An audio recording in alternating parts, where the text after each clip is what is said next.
Hey everybody, welcome back to another box office recap. Hope you guys been enjoying the content on the channel as of late. Hope you guys' summer has been going off well.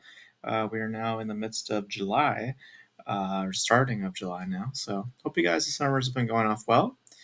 And with the starting of a new month now, we have to recap last month and seeing what happened at the box office. And there were definitely some major releases that were in June. So we're going to talk about those. And yeah, so we'll see how June unfolded. Now, before we get started, as we usually do when it comes to all these recap videos, I like to give you guys a little bit of an outline of how I measure box office. Because it's usually kind of up in the air as to the measurements of success depending on the investments, but at least by my scale, how I go by it. If it's a single digit budget, I do two times the production.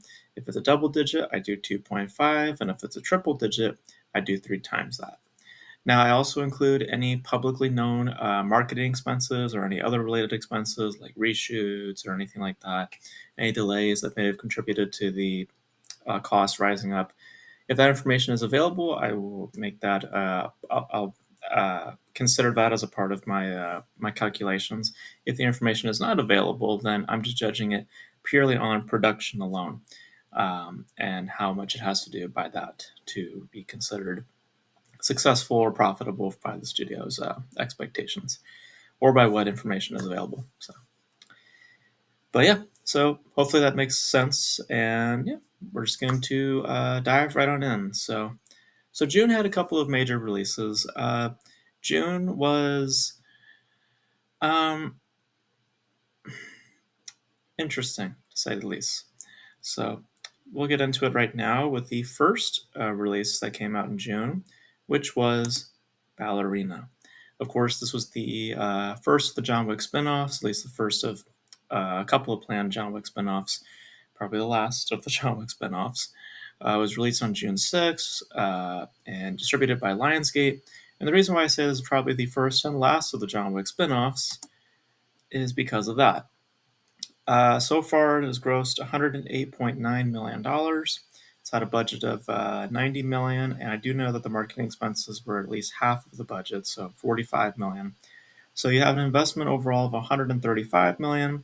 The film needs to break even at least $405 million. So clearly, that's not going to happen. So, we discussed the reasons for why this film didn't do well. A lot of it is because of just the very narrow element. The series is held up by very specific things, and one of those things is Keanu Reeves. And when you have a brand new character at the front that's not been previously established, you're kind of left with just a generic action flick. Because John Wick, as it stands, is a generic action flick, but what raises it up is Keanu Reeves and what he provides, within the physicality and the stunt work itself, obviously.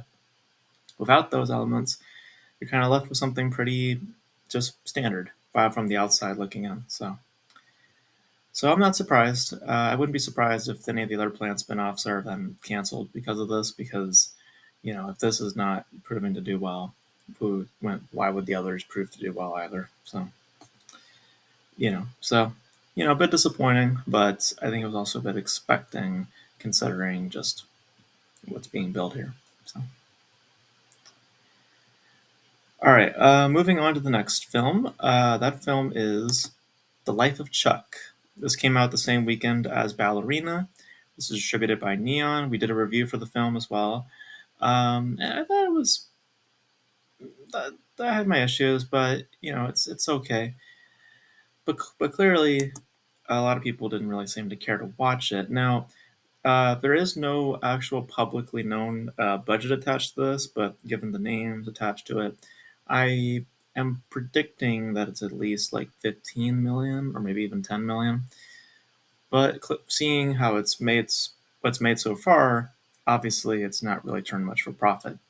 It made 7.8 million from a prediction that I'm making of at least 15 million.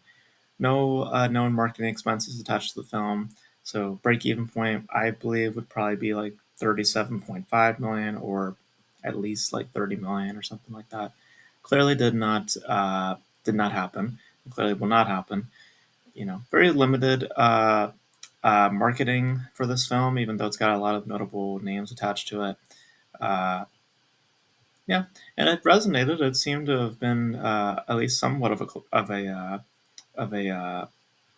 something of satisfaction with audience members. So just didn't really have a heavy marketing campaign behind it, and yeah, the results show that a lot of people probably were not aware of the movie or just did not care to really seek it out. So, all right, moving into the next weekend, we have How to Train Your Dragon. We talked about How to Train Your Dragon. Me and my brother did a review for it. Came out June 13th, being distributed by Universal Pictures. And so far, on the outside, it may seem like it's doing well, but really it's not. But for the studio's expectations, it's doing okay. So, and I'll explain that in a second. So far it's generated 454.4 million, has a budget of 150 million. We know that the marketing expenses were released at 100 million. So you have an investment overall of 250, and if you go by my scale, you times that by 3, the break-even point would need to be $750 million for this to be both profitable and just generally just successful. Um, or just at least successful in my eyes. Um, but yeah, I think the studio will be content with this to make at least 500 million. And I think that it will do just that. I think it will cross 500 million, maybe get as close to 600 million. But I think that that's where it's going to be at. And, by my scale anyway, that's not a success story, but I think they're looking at it more at bare minimum, what the film should be doing. And in this case, anyway, if you're just judging it by a simple two times ratio, the film just needs to do at least $500 million. So I think that that's what they're probably going to want out of this, and then they'll be happy. They've already announced a sequel, so they're already planning ahead. So I think that they're expecting bare minimum. Generally, the film needs to do a lot more to be considered successful, but bare minimum, it has to do 500 million. So for studio expectations, it's going to be 500 million, but generally, it should be doing $750 million to be considered truthfully successful. So I think that they're going to be content with 500 million, and that will be enough for them to move forward with another film. So, or to be confident with making the next movie. So, all right. Next film we'll discuss is Materialists. This came out the same weekend as How to Train Your Dragon. This was the rom-com with Dakota Johnson, basically choosing between two dudes. Okay. Distributed by A24 and surprisingly doing well. So far, it's generated 40 million, and we know it has a budget of at least 20 million. No marketing expenses were revealed, but just per production alone, the film would need to make at least $50 million. Or if you're just going by a simple two times ratio, just 40 million, and it's already hit that mark. Yeah, it's surprisingly done well. I think it's gonna generate at least 50 million by the time it's done. So yeah, surprisingly, I because A24 has never really been much of a draw as of late. I mean, there's been a lot of films released by A24 that just have not gotten lots of traction. So, uh, good on Materialist to be the outlier to that. So, so yeah, I mean, I probably have to do a lot with the fact of who's starring in the film. Chris Evans, Pedro Pascal, Dakota Johnson, some notable names, giving it a little bit more awareness to people, to public interest. But yeah, it's done well, or at least it will. It will get to that break even point at this point. So good on the film. Good on for that. Good for a comedy as well, because comedies don't usually rom coms, comedy, romance, those types of things. They don't really generate as much. So it's good to see that a film like Materialist uh, is is an outlier to that. So, all right. Next film we're going to discuss is Elio. So I've talked about Elio a few times on this channel. Yeah, really was released on June 20th, distributed by Disney, and yeah, so far it's made $72.3 million. We've talked about before with production being 150. The marketing costs were at least 100 million, so you have an overall investment of 250. By my scale, anyway, the film needs to make 750 million. Yeah, probably Disney's biggest failure so far this year. I mean, there's Snow White, of course, which generated, which production wise, the kind of expenses that were there. I mean, you can argue maybe Snow White is a bigger failure, but just by general gross, just by how much is being made, Elio might take the cake. I mean, I've been hearing reports saying that this might just make at bare minimum 100 million at this point. Maybe like maybe 150. Maybe I don't know. Um, but it's definitely not going to reach the heights that it definitely needs to in order to secure profit. So to be successful. So yeah, and we've already talked about the mentalities being changed at Pixar. It looks like they're now having to change their mentality towards making original content. So it's unfortunate. It's unfortunate. I actually enjoyed Elio, so I'm. It's unfortunate given the results, but it's just also illustrative of the times that we live in. People want to see familiar things, not new things. So there you have that. Coming out the same weekend as Elio, we have 28 Years Later. This is, of course, the sequel to 28 Days Later, as well as, I think, 28 Months Later. I think that's the other film, right? Danny Boyle returns to direct it. Released, of course, same weekend as Elio. Distributed by Sony. And this has actually done surprisingly well so far. Generated $103.1 million. Has a budget of $60 million. No marketing expenses, as far as I can see, were revealed.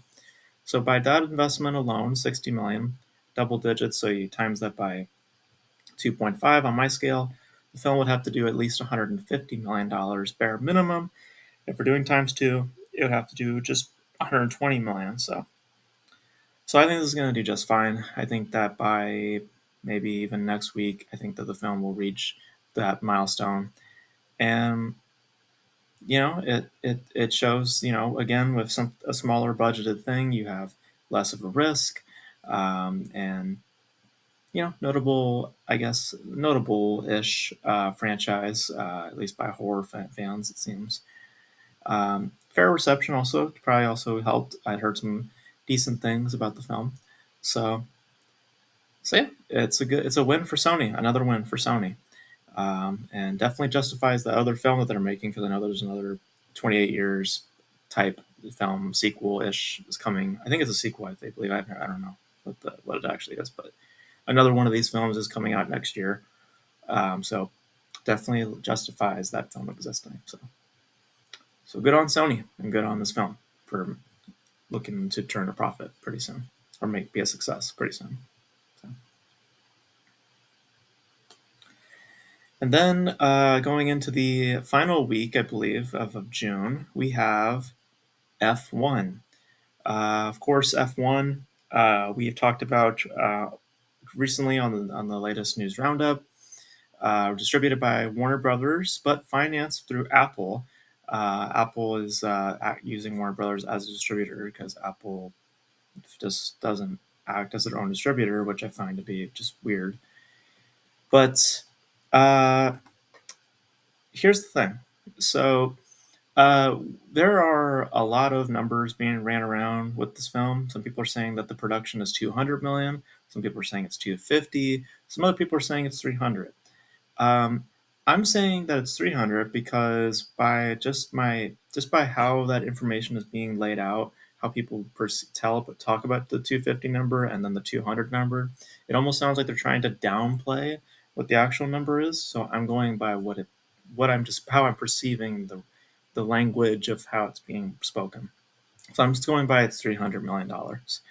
I am pretty sure that the marketing expenses were at least 100 million, because there's, from what I've read about the articles, the marketing was uh, millions and millions, like that was the language being used. So I would say at least 100 million.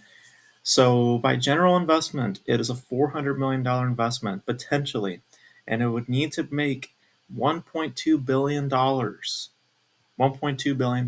Now, let's just say it was 200 million. You still have 100 million to contend with. And then it would be a $300 million investment. So you still have to make at least $1 billion or 900 million for this to really, really be successful. The film was open to 165.4 million now with the whole weekend being done. I don't see this being that massive of a draw. I really, really don't. The only reason why the film has done the numbers that it's done is because there was a big marketing campaign push towards it. Um, but I seriously doubt it. I seriously doubt this is going to get anywhere near the numbers that it actually needs to. And I know that articles are just making it sound like, oh, look how big of a success it is so far. That's just because it's hot and new. Just wait for a couple of weeks until they see the numbers. Basically, by next week, once they see potentially a drop off with this, I don't know. Um, and then they'll start to trickle out the real reality of the situation, which is that this ain't good. Like this is not a this is not a strong opening for a film like this. This has to do like 200 to 300 million on an opening. 165.4 is, it's not bad, just by general box office takes, but per the investment, it's not the best. So, and by the genre, what this film is, I seriously doubt that it's going to generate a lot of massive buzz or massive appeal. You know, just don't see it. So I don't think this is much of a success, at least in my eyes. I don't think so. So, all right. So the other film we're going to discuss, the final film actually, is Megan 2.0. Came out the same weekend as F1, distributed by Universal Pictures, and I'm honestly surprised because I actually thought this would do well. I thought this was guaranteed to do well, and well, clearly it has not resonated at all. Has made a total gross so far of $17.2 million. 25 million as a production, no marketing expenses released. So by my scale, the film would need to make 62.5 million by just regular whatever two times two. It would have to do $50 million.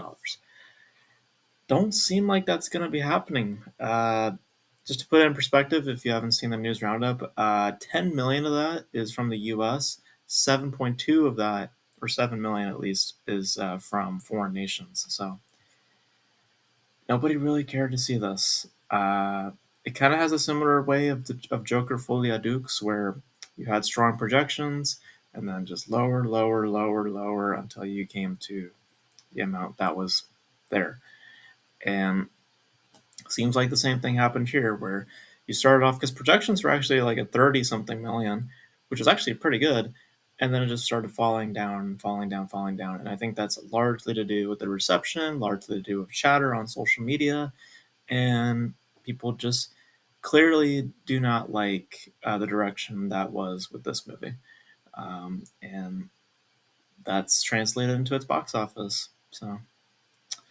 So it's unfortunate. It's really unfortunate for this series because the first one did really well. So clearly the trend is dead, and it looks like Megan is going to be taking a rest for a little bit. So if you were counting, that was 8 films. 8 films that came out, 8 major films that came out this month. And by ones that have turned profit or ones that will be turning profit to those that haven't, there's only two. Only two really that will be turning a profit. That would be Materialist and 28 Years Later. The rest haven't really done all that well. I know, like I said, How to Train Your Dragon. I think that the company will be content with that movie doing at least 500 million. But again, I don't think that that's a general success as much as that's just bare minimum. And by the scale of how much films need to do nowadays, I just don't think that that is considered a major success. Um, and with other films we've mentioned, Ballerina, Elio, F1, Life of Chuck, Megan, those all clearly are not going to turn a profit either. Um, so yeah, just another down month, man. I mean, like it's not as bad because that there are some notable success stories, namely in films that are operating in lower budgets. Again, studios take the hint, but yeah, summer's not off to a great start. Uh, yeah, not really a great start. In just terms of the entire year so far, it's still pretty telling. We have at least now with adding on Materialist and 28 years later, we have 14 successes compared to the 43 so far this year that have not done well. So it's still a very, very trying year. And I think that, um, hopefully July is going to maybe reshape the summer a little bit. Of course, we have, notable films like Jurassic World Rebirth coming out this weekend. But we'll see, man. We'll see, because June wasn't the strongest month.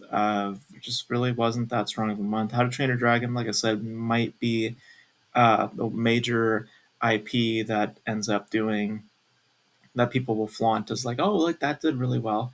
I'm saying that's more in a bare minimum what that film had to do, and not necessarily in a much more general scale what that film should be doing.